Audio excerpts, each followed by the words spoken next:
And here we go. You were a pumpkin. I was a pumpkin, a big orange pumpkin. A big orange pumpkin. And were there a lot of children out there? Not so much. No? Did you get a lot of candy? Yeah, I got a lot of candy. Mommy's eating all the chocolate bars. Well, tell Mommy that's your candy, honey. Okay. Tell her. Stop eating all my chocolate bars, Mommy. Daddy's sick. All Hit Radio.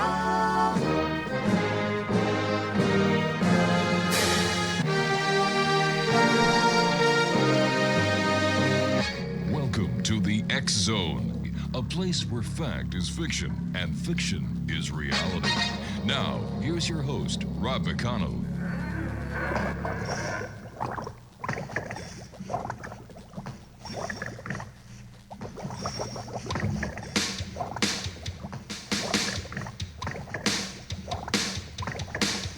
I was working in the lab late one night when my eyes beheld an eerie sight. For my monster from his slab began to rise, and suddenly, to my surprise, He did the mash, he did the monster mash. the monster mash.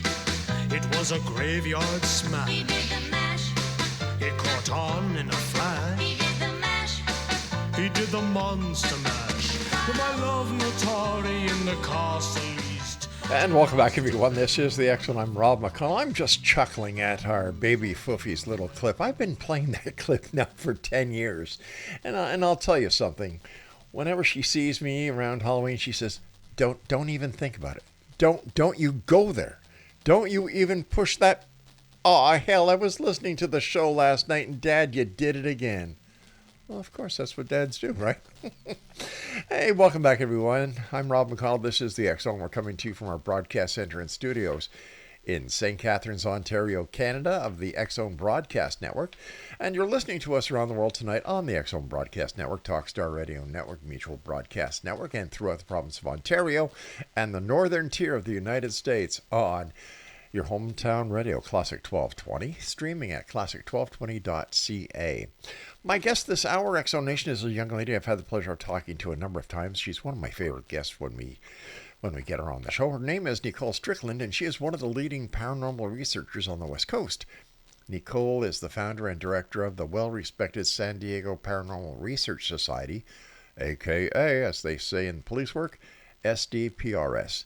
Since 2011, she has co-hosted the Spirits of the Adobe Tours at the iconic Rancho Buena Vista Adobe. She serves as the California coordinator for the Ghost Research Society and is also a consultant to various other investigative groups, including American Spectral Society. Nicole also writes for Paranormal Underground magazine. Now, blending her love of history, paranormal studies, and writing, Nicole has written several books, including Field Guide to the Southern California Hauntings, The Haunted Queen Mary of the Seas, The Living Legend of RMS Queen Mary, Spirited Queen Mary, Her Haunted Legend, RMS Queen Mary, Voices of Her Voyages. And these are just some of the many books that Nicole has written.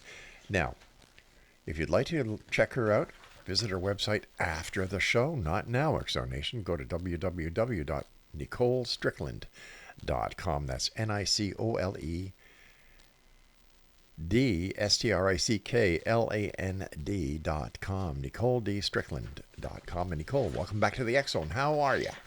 I am doing great. Thank you so much for having me on again. It's always a pleasure to come on the show, and congratulations for, all the growth and everything that you're doing over there. It's amazing. You know, I couldn't do it without guests like you. No, I'm serious. I'm serious. You show me any talk radio program that has had the history that we do have. Right. We can't do it without good guests. It's impossible. And good guests is just true. part of the equation, because without our listeners, we couldn't do it. But the listeners come because of the guests, and the guests come because of the listeners. It's a great formula, and I thank you for everything that you do.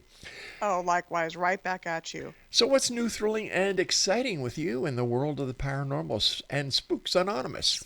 Oh my, well, it's October, right? Can you Yeah. believe it came up? So I just actually got back from the RMS Queen Mary. We celebrated her 90th launch Oh my anniversary. So she's gosh. 90 years, right, as of September 26th. So that was amazing. So I'm still unwinding from that, but it's our busy season. Presentations coming up Yeah. and interviews such as this. I have a bunch of different types of presentations I do on the paranormal. One I'm doing on Friday is San Diego's most haunted. So I pick about 20 of San Diego's very historic haunted locations and talk Hmm. about those.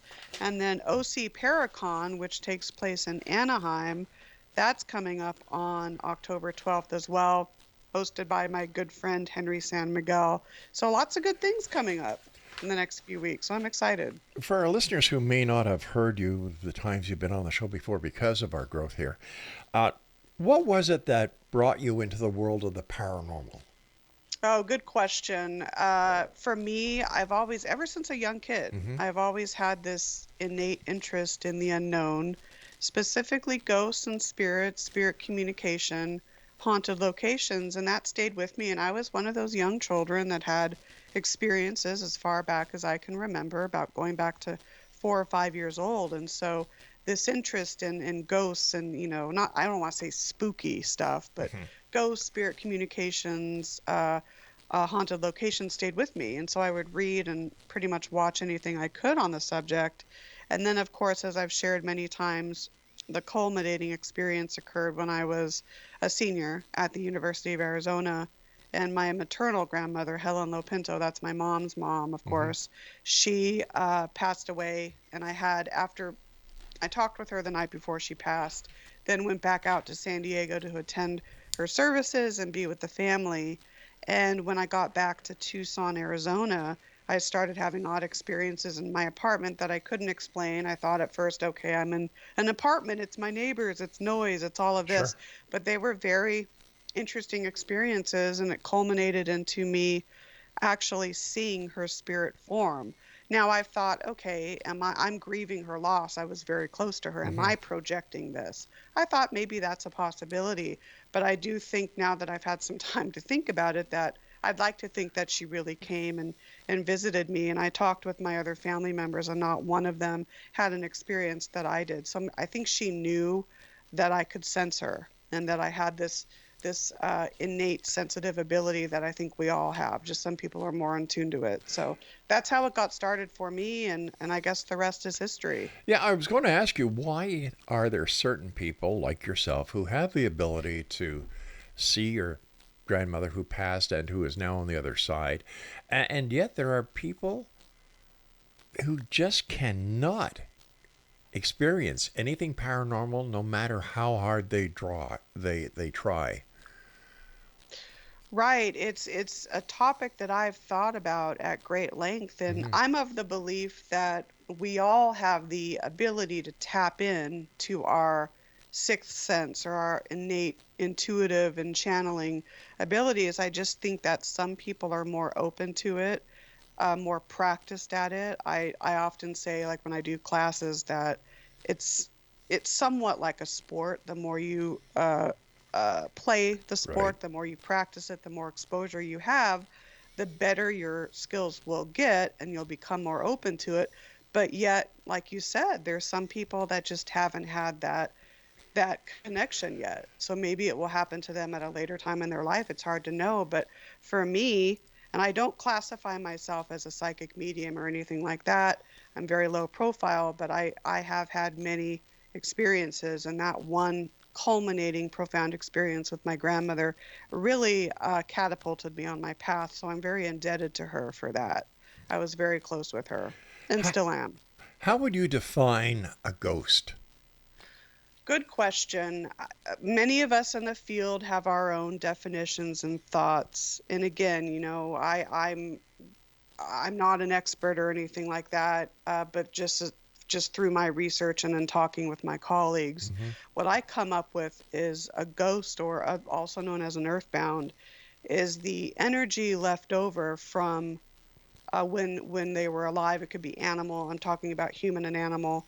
ghosts here, the energy left over from when someone was alive, but yet that energy hasn't been able to necessarily move or evolve through the ranks of spirithood. So that's why we have this little distinction between a ghost and a spirit. So a ghost or earthbound is thought to be stuck more on this plane of existence, either by choice. It could be by choice, or it could be maybe they don't know that they've passed on, for example, like a sudden suicide or a sudden death. Maybe they're attracted to a location or an antique. It could be that the surviving family members are grieving so hard that they don't want to leave them. So there could be all kinds of different reasons.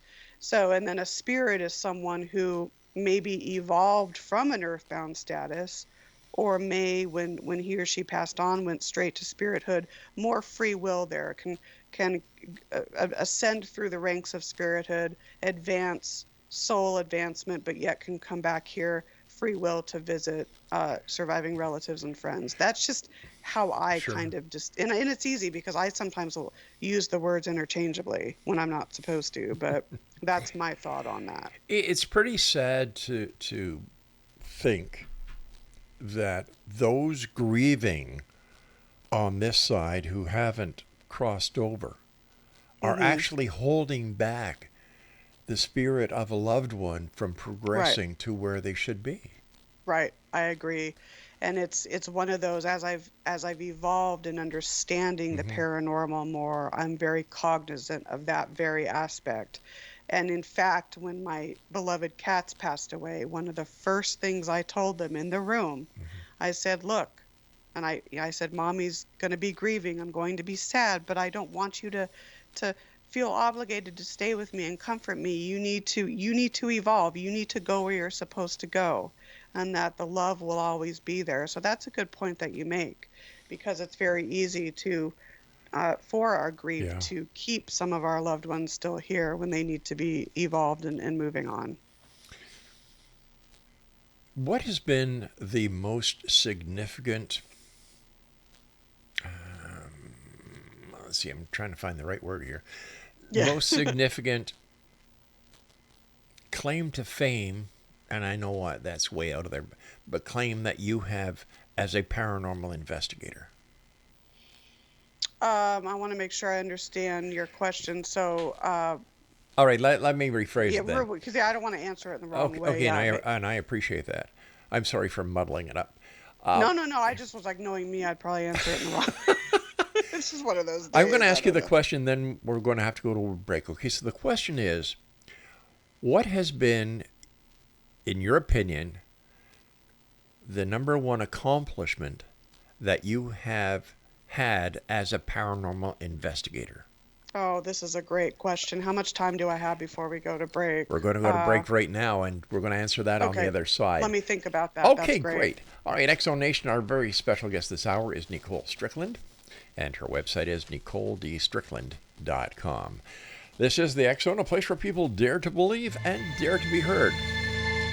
Monday through Friday from 10 p.m. Eastern until midnight, right here on the X-Zone Broadcast Network, Talkstar Radio Network, Mutual Broadcast Network, and of course throughout Ontario and the northern tier of the United States, your hometown radio, Classic 1220, streaming at classic1220.ca. Nicole and I will be back on the other side of this short break. Don't go away. He did the monster mash. The monster mash. It was a graveyard smash. He did the mash. It caught on in a flash. He did the mash. He did the monster mash. To my love Notari in the castle east, to the master bedroom where the vampires feast. The ghouls all came from their humble abodes to catch a jolt from my electrodes. They did the mash. They did the Hi, this is Baby Poofy, and you're listening to my daddy, Rob McConnell, on the X-Zone radio show for the Talkstar Radio Network.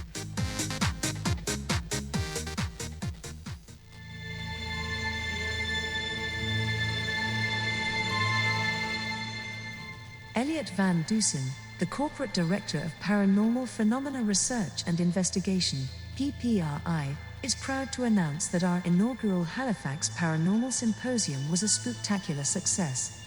Thank you to all of our sponsors, vendors, and attendees. As a result of your support, we are pleased to announce the second annual Halifax Paranormal Symposium. Join us in October 2024 for an all-day event. Enjoy amazing presentations about parapsychology and the paranormal, browse our wonderful vendor tables, and enjoy the company of the spooky community. The Halifax Paranormal Symposium will be held on Saturday, October 12, 2024 at the Halifax Tower Hotel and Conference Centre from 9 a.m. until 6 p.m. For information on speakers, vendors, purchasing tickets online, hotel accommodation reservations and more, visit www.ppri.net.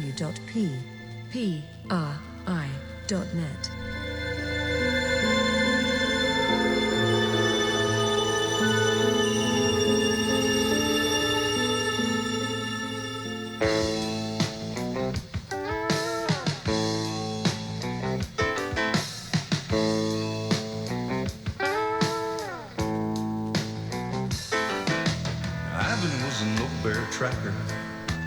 Tom was a man with dreams. And Ernie came along and I wrote the songs about a creature that few's ever seen. Monsters, myths, and mysteries, legend tales and facts. It brought us all together, and it's a reason for the fact. Up in North California, where the redwoods reach the skies, 3 men with a goal and a pact that they'd hold, and a promise till the day that they died. Answers to the questions no one's found before. Driving determination, the only key they have. Welcome back, everyone. Nicole Strickland is our special guest. NicoleDStrickland.com is her website. And Nicole, besides environmental monitoring and the equipment you use and influences, how do you and paranormal researchers themselves affect the paranormal phenomena? But before we get to that question, what is your number one accomplishment that you think that you have done so far as a paranormal investigator? This is a great question to ask paranormal researchers. I had a chance to think about that over the break.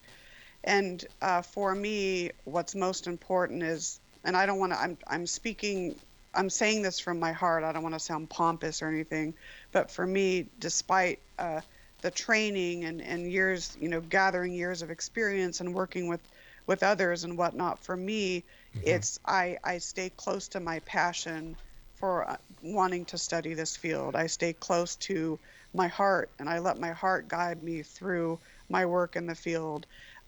So I don't really fall into a lot of the sensationalism and things like that can go on in the field. I stay very true to my love for it and my passion, and I want to uplift it. I want to uplift the work that we do.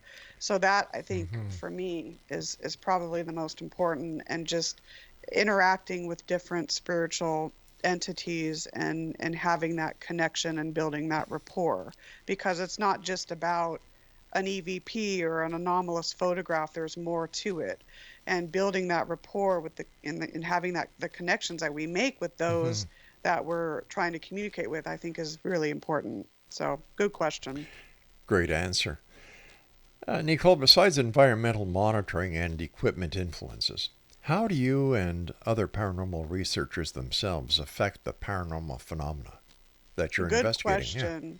Yeah, I think there's many reasons for this. You have to, when you're investigating and researching a location, you have to make sure that you don't let situations like religious predispositions or personal bias or power of suggestions interfere with having a good sense of objectivity. So having a good balance between subjectivity, so feeling a certain way or getting a sense of an environment, versus objectivity in terms of, okay, I just literally saw something with my eyes, or I just heard a voice, something like that. But really being able to have that good balance between the two.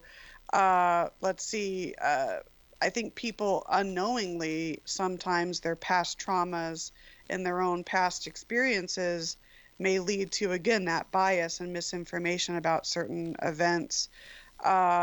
Just using too much equipment, for example. I'm of the thought that less is more, Mm-hmm. and we really don't understand how certain equipment really can affect ghosts and spirits and other beings. We don't understand that yet. So trying not to use too much of that. The concept of tulpas, projections, how if someone's going into an investigation and they already have a preconceived notion about what's going on there, that can not only affect other researchers, but that can be projected onto the environment. So those are some things that I think of, and there's others as well, and how we can really affect paranormal phenomena and people's perceptions of and reactions to it. Nicole, in your opinion, as an expert, are we getting any closer to the time where investigators of the paranormal like yourself will be able to come forward and say, here is proof positive? And the proof will be something of such a magnitude that no one will ever be able to deny the existence of the paranormal again. Excellent. I think about this all the time. I think we are edging closer, but we're not there yet. That's just my intuitive Mm-hmm. hunch. It would have to be something extraordinary that you really can't disprove, and maybe something that would correlate to other theories that we've developed or other methodologies or reasons for methodologies that we've used. So I think we're getting there. But then sometimes I think about, and this is just a thought of mine, take it or leave it. Are we mortals permitted to actually understand everything that goes on in the afterlife? Are we, maybe we're supposed to get glimpses of it, but maybe we're not supposed to know everything.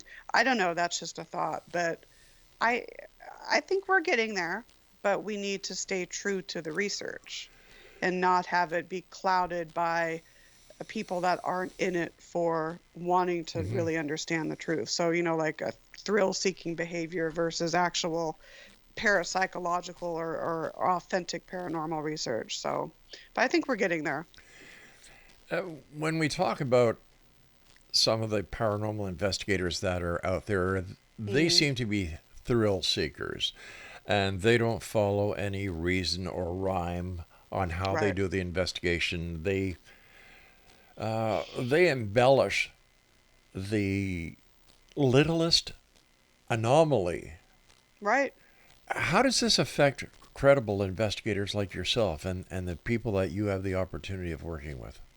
It's a thorn in our side, and even when I do presentations or classes, I Mm-hmm. do talk about that there's a big distinction between thrill seeking mentality and those that want to actually honestly employ and go through what needs to be done to accomplish a successful paranormal research project, even a case study. So you can't, if you're a thrill seeker, you cannot call yourself a paranormal researcher. It just the two don't blend. And it's sad because nowadays with TikTok and Mm-hmm. YouTube and all the social media, we're seeing this influx of armed, what I call armchair ghost hunters. I don't even like the Yeah. term ghost hunting, but we're seeing that. And so people that don't really know about the paranormal and aren't really knowledgeable of it, they will sometimes turn to a lot of these TikTok videos and these videos and where people are just going in, making fools of themselves, investigating what they call investigating a haunted location, but they're going to just make it sound like everything's evil and everything's this and that. And that's just not how it is. So it is a thorn in our side. And then we have to work harder to try to clean up the mess, so to speak. Let us say that these thrill seeking paranormalists go into a location that is truly occupied by spirits. Hmm. They go in and they make a mockery Right. of what they're doing. They're insulting to the spirits, they're Oh, yeah. disrespectful to the property. Do the spirits resent the next group of investigators that go in? Will the investigation be as successful as if these other paranormalists, thrill seekers, had never been in that location? Excellent, excellent thought, excellent question. and we're talking now, let's assuming we're dealing with intelligent spiritual Right. energies Yes. that can communicate and understand us and have a discussion and whatnot. So having that intelligence, we're not talking about like a residual imprint or a psychic imprint. And this is where I tell people, if you go in and you're authentic and you're open-minded and you let the energies know that you're here to respect them, that's going to help tenfold. I mean, we talk about the golden rule. So I think if you have different teams that go in after, let's say, these seekers go in and cause a ruckus, Right. certain teams that come, it depends on the teams that come in after them. If they're going to be like the thrill seekers, maybe not. But if, let's say, I were to go in with my team and we let them know, look, we respect you and blah, blah, blah, blah, blah, and you try your hardest to let them know that you care, that may help them to build a rapport with you. But I think about this because scores and scores of people go into these locations and it's always the same thing. It's asking the same questions and over and over and over. And so it in many ways can be treating them almost like a circus show, and that's not what it should be at all. No, because you're still dealing with, humans who have passed. You're dealing with their Right. spirits, their energy, their souls, Right. and you're being totally disrespectful to them.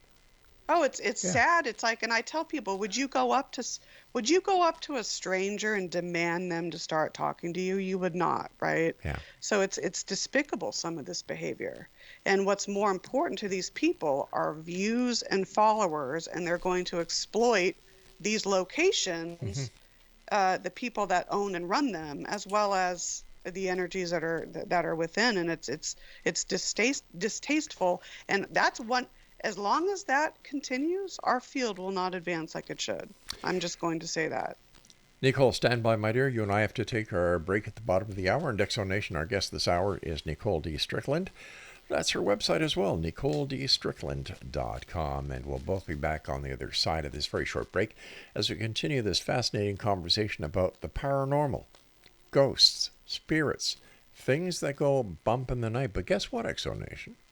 They also go bump during the day. You're just not paying attention. We'll be back on the other side of this break. Whatever you do, don't go away. I'm Rob McConnell. This is the X Zone on the Talkstar Radio Network, Mutual Broadcast Network, Talkstar Radio Network, X Zone Broadcast Network, and of course throughout Ontario and Northern United States on your hometown radio, Classic 1220, streaming at classic1220.ca. And I wrote the songs about a creature that few's ever seen. Monsters, myths, and mysteries, legend, tales, and facts. It brought us all together, and it's a reason for that. Up in North California, where the redwoods reach the skies, 3 men with a goal and a pact that they'd hold, and a promise till the day that they died.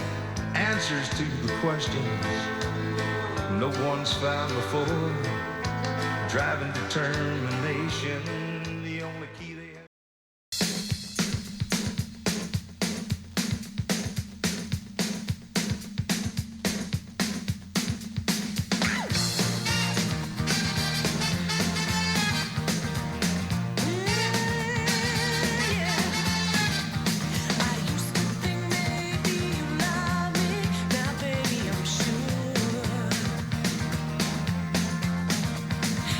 I just can't wait till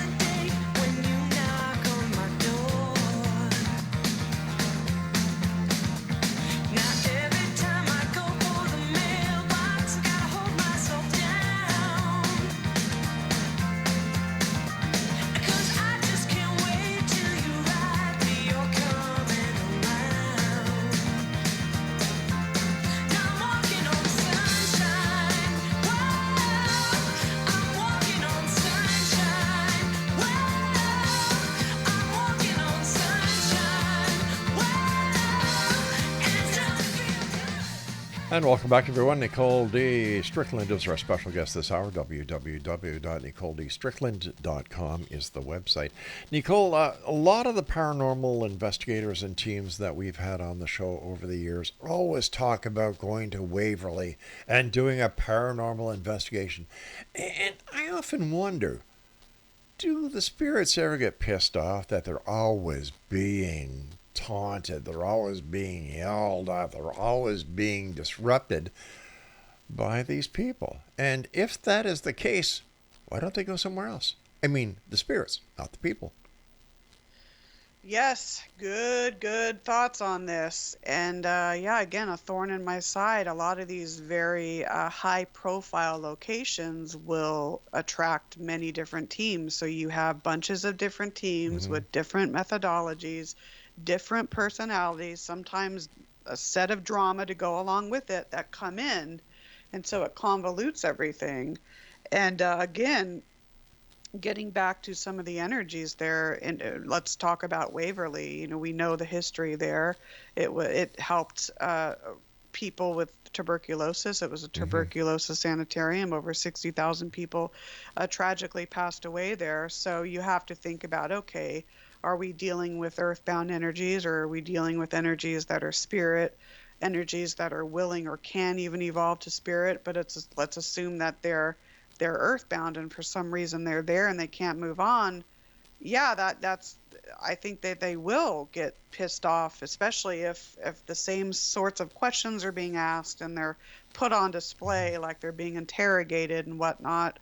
But I would hope that, and it's a good point that you make, because I would hope that there can be a way somehow, even with earthbound energies, to help them move on. And so that's when I do go to a location, I try to add that thought in there. I'll say, for those of you that want to move on and don't really know how, I might say something like, there is a better place out there. You may see like a white bright light, whatever it is. You may have loved ones on the other side that are encouraging you to go with them. Whatever it is, you don't have to be here. You don't have to remain here. So I always try to instill that to the energies at these locations. But a lot of these places are so over investigated, and it just convolutes things all the more. I mean, think about, let's take Waverly Hills. And I bet you now the claims and activity that go on now are a lot different from maybe back when the very first team came in. What I mean by that is you have scores and scores of people going in year after year. And so you may see a lot of what I call false paranormal phenomena, or phenomena that's caused by human beings, not actually authentically paranormal. So you have to be careful of that as well, and try to sift through what's authentically there because of the history, because of the environment, versus what's there and left over from scores and scores of people going in, causing damage and whatnot. Yeah, do you know what I really can't wrap my head around, Nicole, is that if throughout history, and I'm going back to before the time of Jesus, I'm talking about the Neanderthals, and these Right. spirits are here. Holy cow! How do you make sense of which spirit is which? It must be like the LA freeway at quitting time. Well, I've been down to LA when it's 5 o'clock in the afternoon, and my God, it's bumper to bumper to bumper.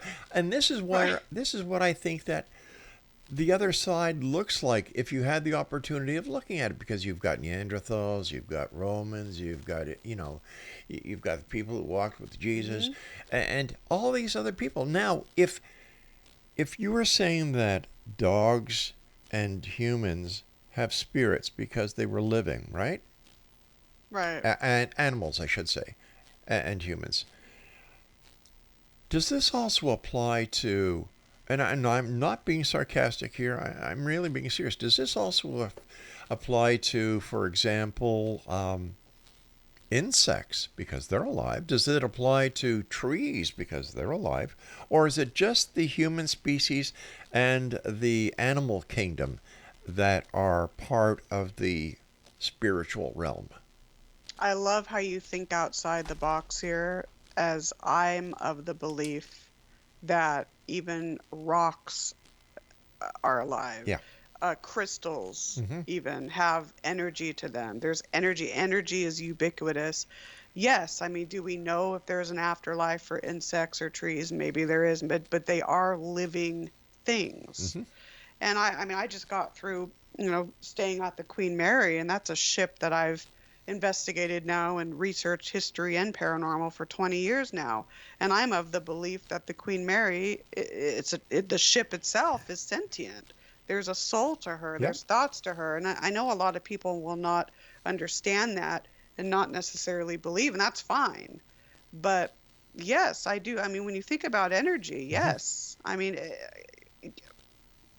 ships, cars, trains. Yes, I think that there's life to them. Absolutely. So it's refreshing to hear you bring that up.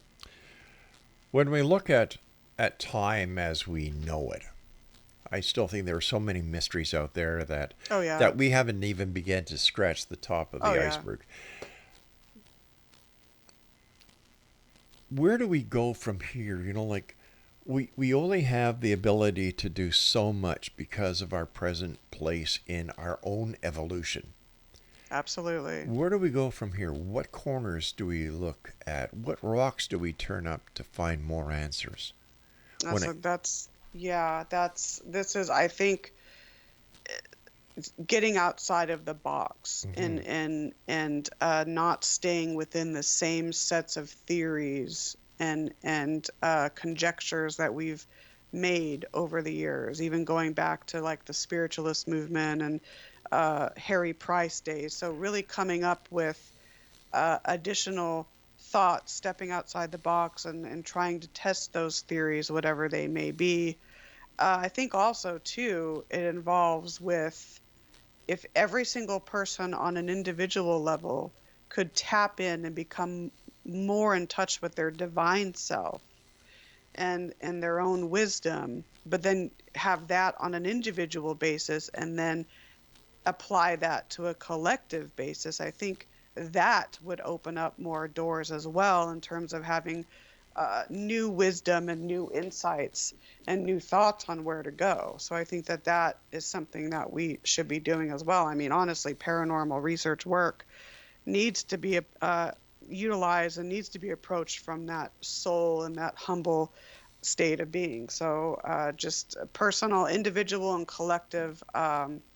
What's the word that I'm thinking of? Soul advancement, if you will. I think that will help as well.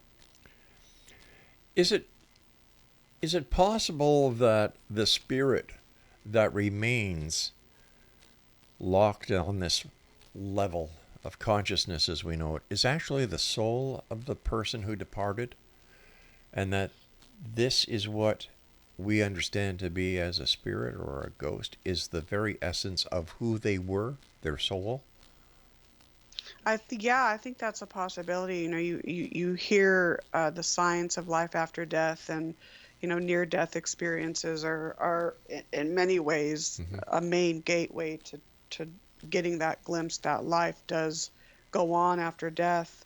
A lot of people think that the soul is connected to the brain. Some people think it's separate from the brain.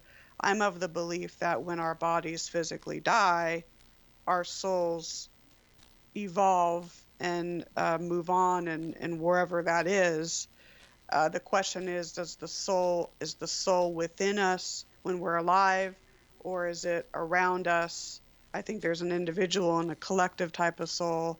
So it's that's a good question. I was losing track on your main question there. Ask it again. I was like going on a tangent, but No, basically what I was proposing or asking is the spirit.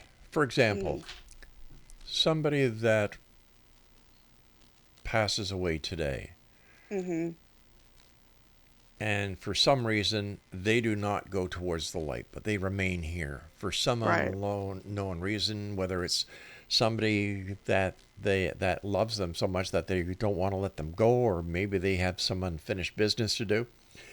Are we talking about the spirit being the actual soul of the person?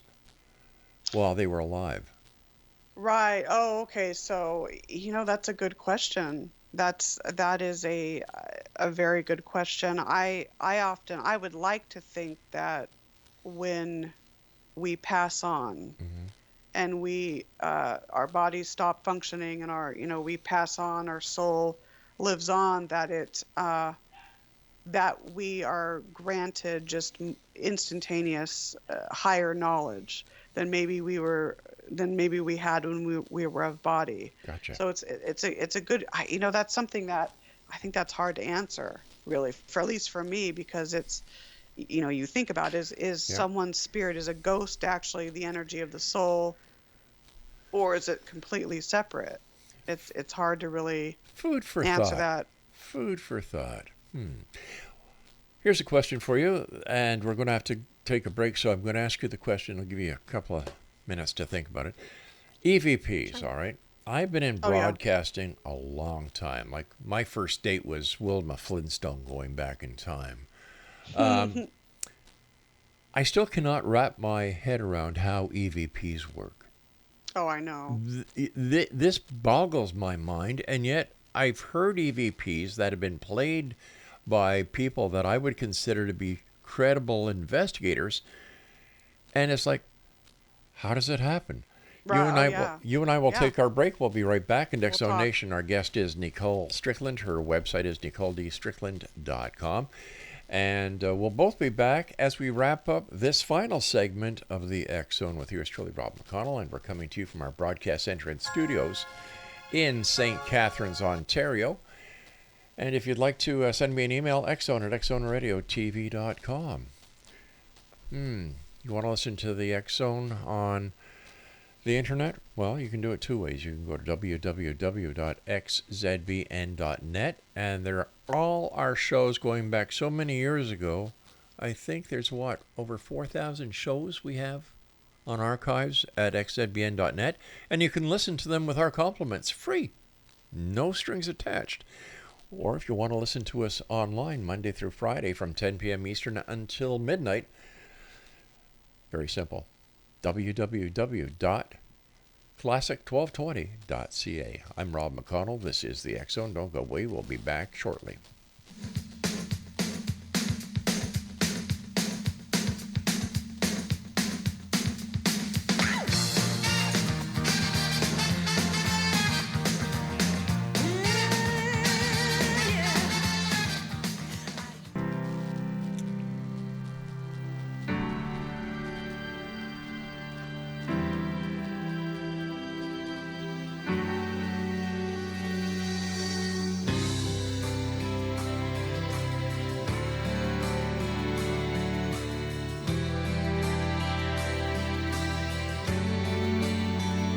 He said I was in my early 40s with a lot of life before me, when a moment came that stopped me on a dime.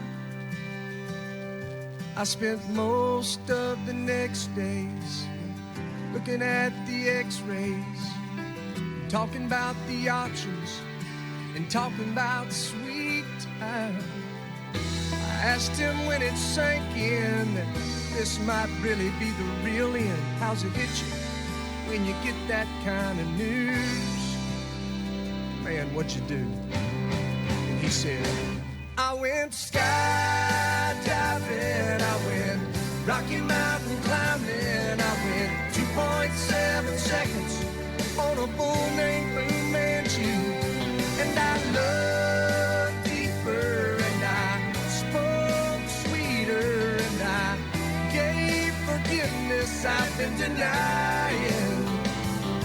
And he said, someday I hope you get the chance to live like you were dying.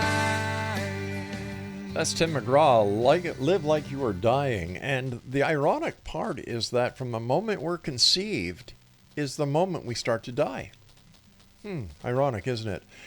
Exonation, our guest this hour is Nicole Strickland. Her website is NicoleDStrickland.com. First of all, Nicole, as always, thank you so much for joining us. Always a great pleasure talking to you. And if you could Likewise. just give me your take on EVPs and how they work. Oh, interesting. If anyone said, "Well, I absolutely understand 100% how they work," they'd be a fraud because we really do not know exactly. I It's thought that somehow energies are able to utilize electronic frequency Hmm. to imprint their voices on a recorder, whatever it may be. And even that there's a thought that using the old analog types of recorders that Yep. have that magnetic tape, that there's some sort of magnetism component, and that it's easier for energies to almost emulsify their voice. But why does it occur? Why is it sometimes that we get residual types of EVPs when we're not even communicating? And an EVP, as we know, is something we don't hear at the time. It's only heard when we review our recordings. Other times we may get responses in real time. How is that done? That's the question. I'm not even sure if we're supposed to ever really understand exactly the intricacies of how that's done, but I think time may help to explain that. We don't even understand time completely. I'm of the belief that the past, present, and future all infuse into one. So that may be a reason, or may kind of give some hints as to how it's done. Even magnetism, not necessarily in the physical Hmm. sense, but magnetism in like the spiritual sense, and energy drawing to each other. Like if you think of like the nerve synapses in the body and how there's all these connections and they travel, is there one big giant spiritual nerve type of synapse where you have all these little connections? I don't know, but it's something that I often think about as to how it is. We just don't know. All right, now here's how I think about it: that if a spirit was trying to connect with us using the energy that they have, it wouldn't come out as a voice, it would come out as static. You would think, right? Yeah. Now, Yeah, you would think. to bring it to a point where it's audible, man, this just blows my mind. It's just mind-boggling. And one day I hope somebody can figure it out and let me know. I know, because audio Hmm. experimentation is really among my favorite. I love doing EVP, even ITC sorts of work. Yeah. So, I mean, is it because of that collective consciousness connection that we have, and does that enable? But it's the process of how a spirit's voice can imprint itself and Hmm. even sound like it did sometimes when that person was living, or even an animal too. Yeah. It is mind-boggling. Over the years and the many investigations that you've done, what has been the most special investigation that you've done that has brought you and your team the most unbelievable results? I mean, besides Oh from you yeah, seeing your grandmother, and man, right. that to me is something special. That is truly special, and you're blessed. Yes, thank you so much. I really credit her for getting me on this path. I have to think of that because every case that we've done, whether it's an investigation or a case study, has been Hmm. so important to the overall learning process and gaining experience. Our tenure at the Rancho Buena Vista Adobe was incredible because A, it was a case study. We also did tours there, which were fundraising, so a lot of the money went back to help the restoration of the property.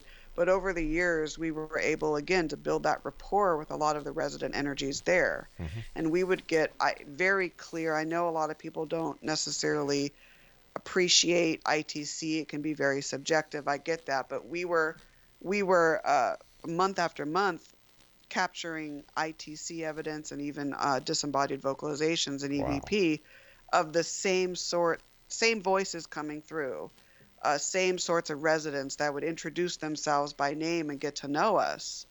And another aspect too, and I even wrote a book on the property as well, but we actually at the Huntington Library here, which is in San Marino, it's in SoCal, it has a section that has a ton of research on Cave Johnson Couts. He was one of the owners, and just research on the property. And we were able to go through that. And we actually were able to verify on a couple of EVP responses that we got. We were actually able to verify through research that there was some truth to those responses. And so that's really important. There was another case that we did. where a woman was trying to get in touch with her departed husband. And so while there, and this was an investigation, it wasn't a case study, we captured audio evidence and we let her listen to it. And sure enough, when she listened to, and we had a couple of pieces to show her. Right. We didn't say anything to her. We just said, we'd like you to listen to this. And so she listened, and she started to cry, and she said, that's my husband. And, I've been trying to get in touch with him. And because she was questioning whether or not he's still around and whether or not she can communicate with him. So she got that. She felt it was proof for her, but it was confirmation for her. And so when you can help a family like that and help the owners of a location and even the spirits as well at locations, I think those are just huge success cases. I have to ask you, what is your opinion on Skinwalker Ranch? Oh my goodness. I have not done a lot of research myself into the property, so I'm not probably the best one to ask. But I get the feeling that a lot of the claims may not be necessarily true or may be embellished. But again, I haven't been there myself, and I haven't researched it really to make an opinion. And I respect your honesty.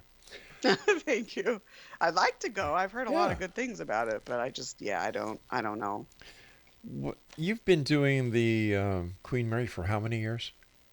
Oh my gosh, 20, give or take. Yeah, almost 20. It's like my second home, really.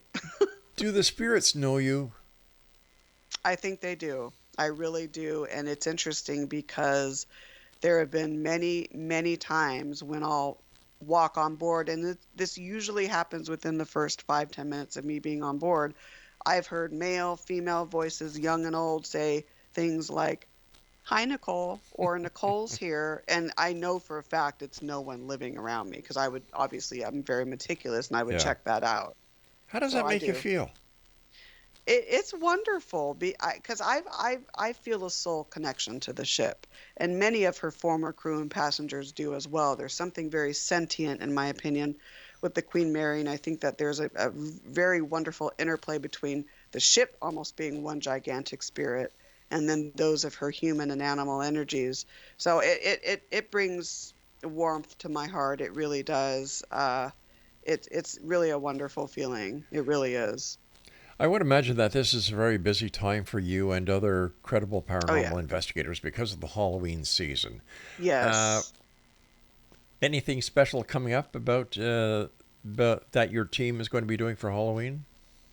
More so right now, just me personally, just presentations. I have a library presentation next week. I present a lot through, it's called San Diego Oasis Lifelong Learning. Mm-hmm. So I did one on spiritualism a few weeks ago. On Friday, I'll be doing San Diego's Most Haunted. Then I'll be doing in November like a Haunted Ships of California presentation. And then doing a podcast and a radio interviews and things of that nature. And then, of course, OC Paracon that I mentioned at the beginning of the show so far. But I'm sure it always starts in October. I usually get, sometimes it starts in September when people reach out, but I'm sure we'll get more requests this month as well. Are paranormal investigations different during the Halloween season? Oh my God. Or are they just the same all year round? Oh my goodness, how long do I have to answer this? You've got 2 minutes. Here's what I would say. Okay. It is thought that the veil between our world and the other side is thinnest or thinner around Halloween. Exactly. But when you look at the history of Halloween, it has nothing to do with paranormal research or even what I call modern day commercialized Halloween. So a lot of people will, because it's that power of suggestion, and it's, the decorations, the marketing, witches and the goblins and the cats, it's all infused. But I think that a lot of times it's the power of suggestion. The real truth is the veil being thinner, and that can maybe help us communicate and open up people's ability to channel and whatnot. But Halloween has nothing to do with the paranormal. I think Halloween is sponsored by the Canadian and American Dental Society. Get the kids high on sugar, get those There you cavities going, because chicking. That's right. Yeah. Hey, listen, time has come when you and I must say so long for tonight, but thanks know. again. Please let our listeners know how they can find out more about you, please. Sure, absolutely. So as you said, my main website is NicoleDStrickland.com. Also, San Diego ParanormalResearch.com. I need to update that site, so forgive me.